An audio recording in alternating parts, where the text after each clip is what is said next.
Olá, sejam bem-vindos a mais uma aula da disciplina de Histologia. Então, dando continuidade, né, às nossas aulas. Na aula anterior, a gente falou um pouquinho sobre a doença de Alzheimer, uma doença neurodegenerativa que vai atacar especificamente o tecido cerebral. Hoje, a gente vai olhar um pouco para esse tecido especificamente e para as células que vão trabalhar dando suporte para esses neurônios, dando sustentação, nutrição. Vamos conversar um pouco especificamente sobre essas células. Para essa aula, eu consegui pegar a imagem das fotomicrografias dessas células específicas. Essas lâminas vocês podem também consultar, acessando o link do Guia de Histologia Online, que está disponível na nossa sala. Então, para a gente iniciar aqui, vou compartilhar a tela para dar início à nossa aula. Vamos falar especificamente sobre o tecido nervoso, dando início, então, abordando sobre os tipos de neurônios. Então, nós temos tipos de neurônios que compartilham desse tecido e eles são classificados de acordo com a sua estrutura e a organização dos seus prolongamentos. Então, com base nessas características, nós temos os neurônios unipolares, os neurônios bipolares, os pseudo-unipolares e os multipolares. Então, esses são as características, né, morfológicas dos neurônios que compreendem aí o tecido e que vão participar daqueles processos de sinapse, de estimulação eletroquímica, liberação dos neurotransmissores, é, tanto na liberação quanto na captação desses neurotransmissores, enfim. Vamos falar especificamente agora das células que vão dar sustentação e suporte para esses neurônios. E aí, vamos falar um pouco sobre as células da glia ou neuróglia, né? Esses dois termos são aceitos e são encontrados na literatura. É importante a gente ter em mente que as células da glia ou células da neuroglia ou neuróglia, elas não têm propriedade de neurônio, ou seja, elas não recebem, né, não são estimuladas elas não são estimuladas por estímulos elétricos ou químicos, né? Dessa forma, elas não transmitem também estímulos ao longo dos seus prolongamentos. As células da glia, elas vão exercer funções de nutrição, de sustentação e de defesa desse tecido. Então, compreendendo as células da glia, nós temos aí três tipos específicos, né? As astróglias, as, os oligodendrócitos e a micróglia. Falando especificamente da astróglia ou dos astrócitos, né? Elas são encarregadas de participar da sustentação e da nutrição desses neurônios. E aí, com relação aos astrócitos, nós temos dois tipos celulares específicos, que são os protoplasmáticos e os fibrosos. Essa diferença, né, ou seja, desses dois tipos específicos, está relacionado à localização onde eles são mais predominantes. Então, nós temos aí astrócitos protoplasmáticos, que vão ser encontrados com maior predominância na substância cinzenta, e os fibrosos na substância branca. Com relação aos oligodendrócitos, eles estão presentes, né, em maior quantidade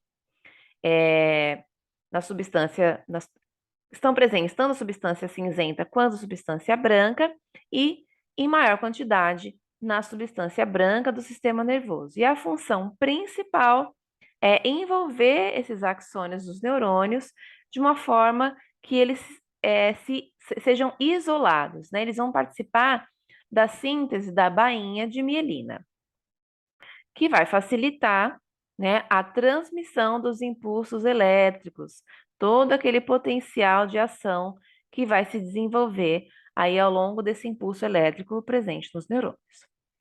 As micróglias são as células de defesa que vão atuar como macrófagos. E atuando como macrófagos, elas vão ter uma função fagocitária. Com relação às células ependimárias, elas são células gliais que vão revestir os ventrículos e também o canal central da medula espinhal. Vamos lá, aqui então a gente tem um desenho esquemático só para que seja mais fácil a visualização das diferenças morfológicas entre astrócitos protoplasmáticos e fibrosos.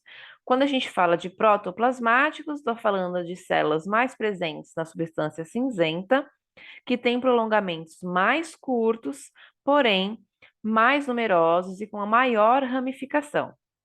Já os astrócitos fibrosos estão mais presentes na substância branca, têm prolongamentos mais longos, mas em contrapartida, esses prolongamentos são menos numerosos e não têm tantas ramificações assim. As funções, como eu já mencionei, são funções de sustentação, de controle de composição iônica e molecular desse meio, que vai, obviamente, influenciar a atividade neuronal. A gente precisa de um gradiente eletroquímico estável para que esses neurônios possam desempenhar toda a sua função. Então, nessa fotomicrografia, a gente está observando, então, os astrócitos protoplasmáticos, como a gente pode observar aqui, ó, tem em destaque, né, em azul aqui. Então, aqui são os astrócitos protoplasmáticos, eles têm uma ramificação menor desses prolongamentos, só que com uma maior quantidade, né? Então, a gente vê aqui o volume do espaço que é ocupado pelo corpo celular e pelos prolongamentos. Observem bem para vocês compararem com os astrócitos fibrosos, que está na próxima imagem. Observem aqui os astrócitos fibrosos. O corpo é um pouco, a relação de volume, né, entre o corpo celular e os prolongamentos já tem uma diferença. Aqui a gente observa o aumento, né, os prolongamentos bem maiores em comparação com os protoplasmáticos que nós vimos no slide anterior. Então, os prolongamentos aqui eles são maiores, só que menos ramificados. E aí, uma característica interessante é que esses astrócitos fibrosos, né, alguns dos prolongamentos, como eles se direcionam para os vasos sanguíneos, a gente chama então alguns desses prolongamentos, quando em contato com esse vaso, de pés vasculares.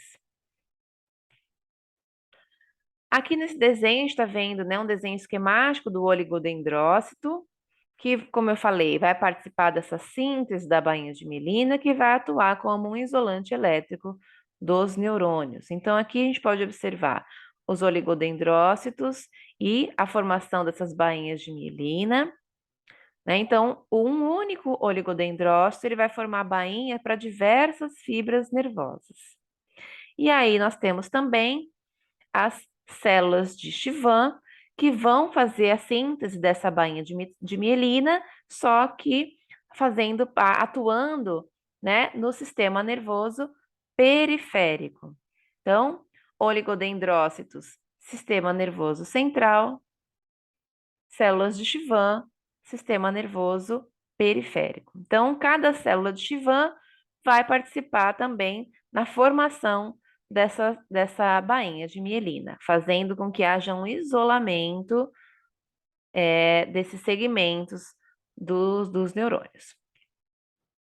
Então, aqui nessa fotomicrografia histológica, a gente consegue observar vários oligodendrócitos e em maior destaque aqui, né, na objetiva de maior aumento, indicado pelas setas, né? Então, os oligodendrócitos, assim como as outras células, têm essa função, né, no sistema nervoso, e esses prolongamentos, eles têm a tarefa de revestir esse axônio dos neurônios. Falar agora especificamente da micróglia, que vai atuar como célula de defesa. Nessa fotomicrografia, a gente tem algumas populações celulares específicas, que já foram mencionadas aqui, os astrócitos, o oligodendrócito e a micróglia. Nessa coloração, a gente observa em maior destaque a morfologia nuclear dessas células. Então, a gente observa que os astrócitos, né, têm um núcleo um pouco maior, com a presença aqui, ó, dos nucléolos que são evidentes, o oligodendrócito, um núcleo mais compactado, e a micróglia aqui, um núcleo com um formato diferenciado, né? Então, são núcleos bem corados, núcleos alongados, e como células de defesa, vão atuar aí em processos inflamatórios, atuando também como apresentadoras de antígenos, e como eu comentei que tem função de macrófago, obviamente, elas têm uma função fagocitária. Nessa coloração, nessa fotomicrografia histológica, com uma coloração específica, a gente consegue observar que, né, a morfologia nuclear dessas micróglias e o contorno das células, né? Que vão emitir aí alguns prolongamentos que vão formar, se ramificar mais, especificamente em ângulos retos. Se a gente conseguir apurar um pouquinho mais a nossa visão, a gente consegue observar aqui até uma morfologia em relação ao contorno dessas células. Falando das células ependimárias, né, que vai revestir os ventrículos cerebrais e o canal da central da medula espinhal, são células epiteliais colunares e podem apresentar cílios, que vai facilitar, obviamente, a movimentação do líquido cefalorraquidiano. Então, aqui a gente observa, né, as colunas, as células epiteliais em formato de coluna, células colunares, a presença aqui do núcleo dessas células e todo o restante, né, da morfologia celular, das membranas e citoplasma. Lembrando que aqui a gente não vê o contorno, né, específico da membrana, mas a gente consegue inferir a sua delimitação. Então, núcleo e citoplasma das células ependimárias. Falando um pouco agora sobre a estrutura do tecido nervoso, então a gente tem substância cinzenta e substância branca. Essa classificação é de acordo com a população celular, né, ou seja, com a concentração desses corpos celulares. Então, uma maior concentração a gente consegue observar na substância cinzenta, né? E uma região onde a gente tem uma menor quantidade celular, a gente observa na substância branca. Então, como eu coloquei aqui, regiões com grande concentração de corpos celulares de neurônios têm uma coloração acinzentada, como a gente pode observar aqui nesse desenho esquemático. E regiões com uma grande quantidade de prolongamentos neuronais, né? Ou seja, possuem uma grande quantidade de fibras nervosas mielinizadas. E aí, quando a gente faz a preparação da lâmina histológica, né? Lembrando que a bainha de mielina, ela tem uma quantidade maior, né? É uma composição lipídica maior. Ao passar por todo aquele processo de elaboração da lâmina, esses lipídios são retirados, então a gente tem essa coloração, né, mais esbranquiçada. Por isso que foi denominado como substância branca. Então, enquanto a substância cinzenta é o local onde ocorre a recepção e integração de informações e respostas, a substância branca é o local onde a gente tem vias de comunicação entre o sistema nervoso, né, e os locais externos a esse sistema. Nessa fotomicrografia histológica, a gente está vendo aqui a estrutura, né, da substância cinzenta. Então, é a região do córtex cerebral, onde a gente tem a presença da substância cinzenta. Em maior aumento, né, a gente consegue observar aí a grande quantidade de núcleos pertencentes aos neurônios, células da neuróglia, né, ou células da glia, e em menor número, células que a gente chama de células endoteliais e dos capilares sanguíneos. Então, os neurônios, a gente reconhece por conta da sua formação nuclear, né? Núcleos grandes, esféricos, cromatina frouxa e frequentemente aí com nucléolos bem volumosos. Substância branca Dá para observar bem a diferença, né? Como eu comentei, dos axônios mielinizados e na preparação histológica essa gordura é retirada. Então, a gente observa também uma menor quantidade de núcleos do que a substância cinzenta, e na sua maioria são núcleos de células da glia, né? Em especial aqui os oligosdendrócitos que vão envolver esses prolongamentos dos axônios. Nessa imagem aqui, a gente já tem um corte histológico mostrando, né, as porções entre substância branca, camada granular e camada molecular de baixo para cima. Então, a gente tem aqui, né, na porção inferior, a localização da substância branca. Aqui a gente tem a maior quantidade de fibras, né, onde tem a presença dos axônios mielinizados. O restante da fotomicrografia é a substância cinzenta. E aí a gente tem aqui, né, uma maior quantidade dos núcleos desses neurônios, e a gente tem três regiões distintas. Então, a região mais próxima da substância branca, lembrando que a substância branca está aqui embaixo, deixa eu pegar aqui um pontador a laser. Substância branca aqui embaixo. Então, logo em seguida, a gente tem a camada granular, onde a gente observa a formação de pequenos neurônios, né? Logo seguida aqui, a gente tem neurônios maiores, né? Que são as células de Purkinje. E na camada mais externa, a gente tem a camada molecular, né? Onde a gente tem uma menor quantidade de corpos celulares neuronais.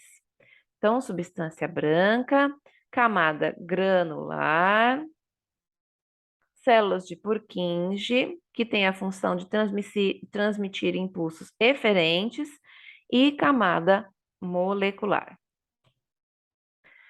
Nessa imagem aqui, a gente está vendo a estrutura do plexo corioide, né? E o plexo corioide, ele é uma estrutura que existente no interior do encéfalo, e ele é responsável pela secreção do líquido cefalorraquidiano, que também é conhecido como líquor. Então, esse líquido ele está presente aí no interior das cavidades, né? Ventrículo, canal central da medula espinhal e em torno das estruturas que compreende aí o sistema nervoso central. Lembrando que o líquido cefalorraquidiano, ele banha o encéfalo, né? Evitando, proporcionando a passagem de íons, né? De água, de proteínas, aminoácidos, que vão compreender a composição desse líquido, e também está relacionado a, como que eu posso dizer? Ele está relacionado também à estabilização desse tecido, né? Evitando, como se fosse um amortecedor, vamos dizer assim, né? Funcionando também como um amortecedor desse tecido. Então, aqui a gente tem substância branca, canal central, substância cinzenta. Aqui a gente está vendo a estrutura da medula espinhal, né? Então, um corte transversal. Essa substância cinzenta vai ocupar o centro da medula e todo o restante vai ser ocupado pela substância branca. Aqui em maior aumento, substância cinzenta, substância branca. Deixa eu interromper aqui o compartilhamento. Bom, Nara, esse era o conteúdo da aula de hoje. Espero que você tenha gostado. Eu agradeço a sua atenção e a paciência aqui com relação aos problemas da internet. Você quer fazer alguma colocação, alguma pergunta? Não, gostei muito, professora. Assim, as imagens ajudam bastante. Ajuda, né? Lá na nossa sala tem o link do Guia de Histologia Online. Então é interessante para, né, quem quiser ampliar os estudos, ou para você, Nara, se quiser aprofundar mais, é todo online, acesso gratuito, dá para você passear aí por várias lâminas histológicas que eles disponibilizaram, e tem toda a explicação do lado, dá para você ampliar a imagem, selecionar células específicas. Então, eu indico aí para ampliar aí os estudos de vocês, viu? Nara, obrigada pela presença e até o nosso próximo encontro. Tchau, tchau. Tchau. Muito obrigada pela aula, Eu que professora. agradeço a presença.